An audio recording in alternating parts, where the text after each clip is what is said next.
ஆண்டவராகிய இயேசு கிறிஸ்து ஒவ்வொரு முறையும் உங்களை சந்திக்கும் போது இந்த வார்த்தைகளை புதிய வெளிச்சத்தோடு புதிய பலத்தோடு உங்களை நிரப்புவதை பார்த்து கர்த்தரை நான் துதிக்கிறேன். காரணம் என்ன, இன்னைக்கு உலகத்தில் நடந்து கொண்டிருக்கிற யுத்தம் ஏராளமாக இருக்குது.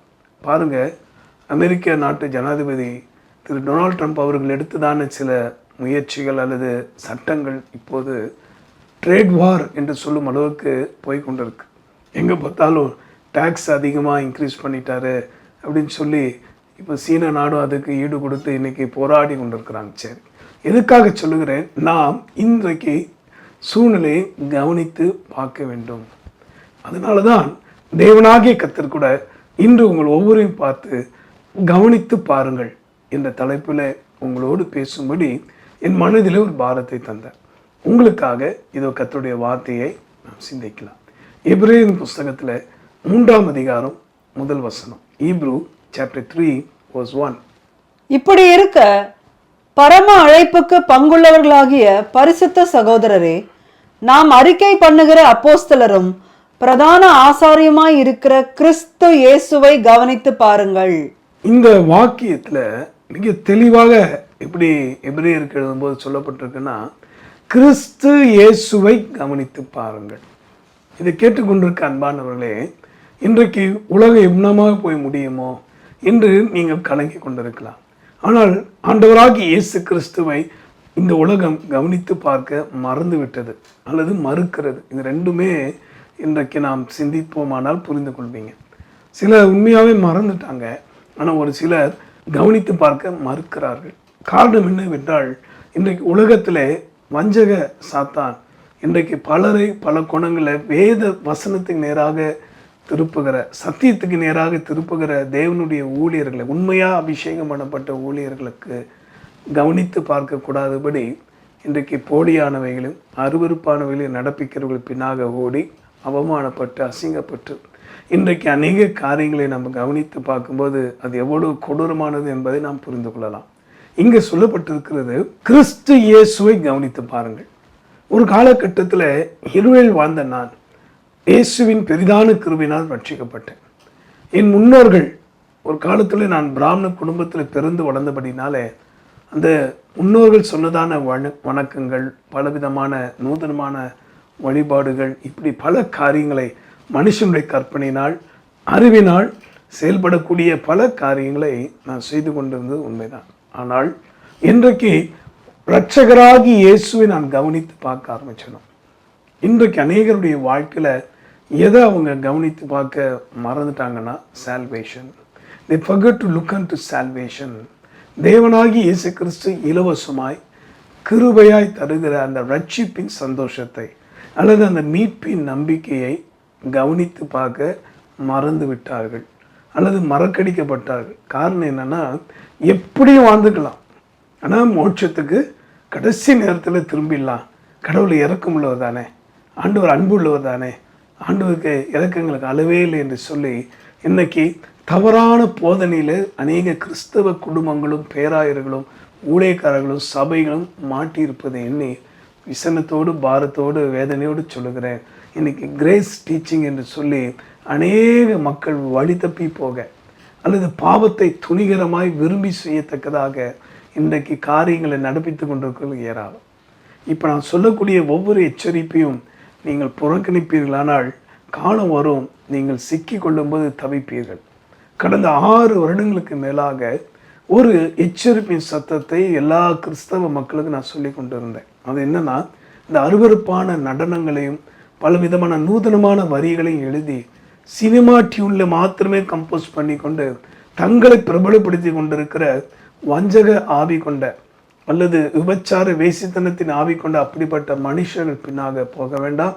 அப்படிப்பட்ட மனிதர்கள் ஏற்றின பாடலை தயவு செய்து சபைகளிலோ உங்கள் ஜெப கூட்டங்களிலோ பாட வேண்டாம் என்ற ஆலோசனை சொன்னபோது சிலருக்கு அது முகம் சுளித்தார்கள். ஆனால் இன்றைக்கு என்ன ஆயிற்று, என் அன்பானவர்களை, வேதனை பெருகி கொண்டு தான் இருக்கிறது. ஆக ஞானமான்கள் புரிந்து கொள்வார்கள், அறிவிலை தேர வேண்டும், கர்த்தருக்குள்ளாக பலப்பட வேண்டும். நல்லா தெரிந்து கொள்ளுங்கள், the greatest blessing in this world is holiness. இந்த உலகத்தில் காணப்படக்கூடிய ஒரு மகா பெரிய ஆசீர்வாதம் என்னவென்றால் பரிசுத்தமாகிறது தான். ஆனால் தான் இங்கே சொல்லப்பட்டிருக்கிறது, பிரதான ஆசாரியனாகிய இயேசு கிறிஸ்துவை கவனித்து பாருங்கள். நம்ம என்ன கவனிக்கணுமா? வாசிக்கலாமா? மத்தேயின் புஸ்தகத்தில் முதல் அதிகாரம் 23ஆம் வசனம். Matthew chapter 1 verse 23. அவன், இதோ ஒரு கன்னிகை கர்ப்பவதியாகி ஒரு குமாரனை பெறுவாள், அவருக்கு இம்மானுவேல் என்று பெயரிடுவார்கள் என்று சொன்னான். இம்மானுவேல் என்பதற்கு தேவன் நம்மோடு இருக்கிறார் என்று அர்த்தமாம். இதோ ஒரு கன்னிகை கர்ப்பவதியாகி. என் அன்பானவர்களை கவனித்து பாருங்கள். இயேசு கிறிஸ்துவோடைய பிறப்பை கவனித்து பாருங்கள். இந்த உலகத்தில் பல மனிதர்கள் பலர் மக்களை ரட்சிக்க வந்ததாக சொன்னார்கள். ஆனால் அவர்கள் எல்லாருமே பார்த்தீங்கன்னா ஒரு ஆண் பெண்ணுடைய விருப்பத்தின்படி தான் உலகத்தில் பிறந்தார்கள். ஆனால் கவனித்து பாருங்கள், இயேசு கிறிஸ்துவோடைய பிறப்பு it was a unique experience. அது ஒரு விசேஷித்ததான ஒரு பரிசுத்தமான ஒரு பிறப்பு. பரிசுத்த ஆவியினாலே உருவாகி அவர் இந்த உலகத்தில் பிறக்கும்போது பரிசுத்தமாய் பிறந்த ஒரே தெய்வம் என் ஆண்டவராகிய இயேசு கிறிஸ்து ஒருவர் தான். ஆக கவனித்து பாருங்கள், அவருடைய பிறப்பு பரிசுத்தமானது. அவர் வளர்ந்த விதம் கூட 30 ஆண்டுகள் யோசேப்புங்கிற தகப்பனாரோடு கூட அவர் என்ன செய்தாராம்? தச்சு வேலை செய்து கொண்டிருந்தாராம். சிறு வயதிலே அவர் பிரசங்கித்தவர் தான். 12 வயதிலே அருமையான வாக்கியங்கள்லாம் சொல்லி எல்லாரும் ஆச்சரியப்படும்படி செய்தாராம். ஆனாலும் கூட அடங்கி இருந்தார். அவர் பிதா அவரை உயர்த்துற வரைக்கும் அந்த 3 வருட காலங்கள் அவர் செய்த ஊழியம் எவ்வளவு மகத்துவமானவைகளை செய்தது. கவனித்து பாருங்கள். இயேசு கிறிஸ்துவுக்குள் காணப்பட்ட அந்த அடக்கத்தை, தன்னை தாழ்த்தினாரே. அந்த 30 ஆண்டுகளும் எனக்கெல்லாம் தெரியும், எனக்கு எல்லா அனுபவம் இருக்குது, நான் பிதாவிடத்திலிருந்து நேரடியாக வந்தவன், அதுவும் பிறவிலே பரிசுத்தமாய் பிறந்தவனாக்கும், நான் எதையும் செய்யலாம் என்று ஓடாதபடி பிதாவின் வேலை வர வரைக்கும், பிதா அவரை கரத்தில் எடுத்து பயன்படுத்தும் வரைக்கும் அவர் என்ன செய்தார்? அடங்கி இருந்தார். ஆக கவனித்து பாருங்கள். பரிசுத்தமான தேவன் இந்த உலகத்தில் ஒருவர் பிறந்தார். அவர் பேர் தான் இயேசு கிறிஸ்து. ஆக அவருடைய பரிசுத்தத்தை தயவு செய்து கவனித்து பாருங்கள். இன்றைக்கு அதை இயேசு உங்கள் இருதயத்தில் பிறப்பாரானால், உங்கள் உள்ளத்தில் இயேசு பிறந்திருப்பாரானால், அதான் சொல்லப்பட்டிருக்கு, பார்ன் கிறிஸ்டின் அல்ல, பார்ன் அகெயின் எக்ஸ்பீரியன்ஸ் உள்ள கிறிஸ்டினாக மாறணும். இன்றைக்கு என்னுடைய பேர் மணி ஐயராக இருந்தாலும் எனக்குள்ள இயேசு பிறந்தபடினால் அவருடைய வித்தாகி அந்த பரிசுத்தத்தை நாடவும், அதை இன்னும் பற்றி கொள்ளவும், இன்னும் அதை அடைய வேண்டுமே. என்னை சார்ந்த அருமையான இனமொழி மக்கள், என்னுடைய தேச மக்கள் எல்லாரும் இந்த பரிசுத்தத்துக்குள் வரணுமேங்கிற துடிப்பும் தாகமும் நாளுக்கு நாள் பெருகி கொண்டு தான் இருக்கிறது. ஆகவே கவனித்து பாருங்கள். நீங்கள் இயேசுவை கவனித்து பார்ப்பீங்களானால் அந்த பரிசுத்தத்துக்கு ஈடான தெய்வம் இந்த பூமியில் ஒருவரும் இல்லை, இருந்ததும் இல்லை, இனி வரப்போறதும் இல்லை. என் ஆண்டவராக இயேசு கிறிஸ்து ஒருவரே மகா பரிசுத்தர். ஆக அவருடைய பிறப்பை கவனித்து பாருங்கள். பரிசுத்தமாய் பிறந்தவர். அவர் உங்களுக்குள் பிறந்திருப்பாரானால் நீங்களும் பரிசுத்தத்தை நாட்டம் உள்ளவர்களாக இருப்பீர்கள். அவர் உங்களுக்குள் வர விரும்ப நோக்கமே பாவத்திலும் சாபத்தில் வாழ்கிற மனுஷர்களாகிய நம்மை விடுவிக்கவே. ஆகிய அன்பானவர்களே, இந்த உலகத்திலே காணப்படக்கூடிய மகா பெரிய ஆசீர்வாதமே பரிசுத்தமாகிறது தான். ஆக அந்த பரிசுத்தரை நோக்கி கூப்பிடுவோமா? பரிசுத்தம் பெற வந்திட்டீர்களா, ஒப்பில்லா தீரசானத்தினார், பாவதோஷம் நீங்க நம்பினீர்களா, ஆட்டுக்குட்டின் இரத்தத்தினார், மாசில்லா சுத்தமா திரு புண்ணிய தீர்த்தத்தினார், குற்றம் நீங்கி விட குணம் மாறிட்டா, ஆட்டுக்குட்டின் இரத்தத்தினார்.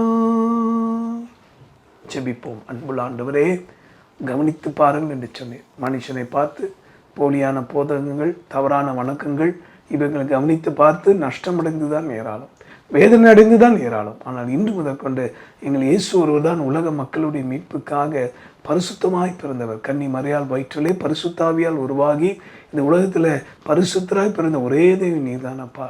ஆக உண்மை ஆவியோடு உண்மையோடு தொழுது கொள்ள உங்களுடைய மக்களுக்கு அருள் தாரும். இப்பொழுது என்னோட கூட ஜெபிக்கிற யாருடைய வாழ்க்கையில் எந்தெந்த இடத்துல பரிசுத்த குறைச்சல் இருக்குது என்பதை நீ அறிவிய சுவாமி. ஒரு விஷயம் இந்த இரத்தத்தினாலே எங்களை கழுவி சுத்திகரித்து எங்கள் உள்ளத்தில் பிறந்து விடுவீராக. இயேசு எனக்குள் இருக்கிறார் என்ற நம்பிக்கையோடு வாழ்கிற பிள்ளைகள் என்னோடு ஜெபிப்பதை அறிவீர்.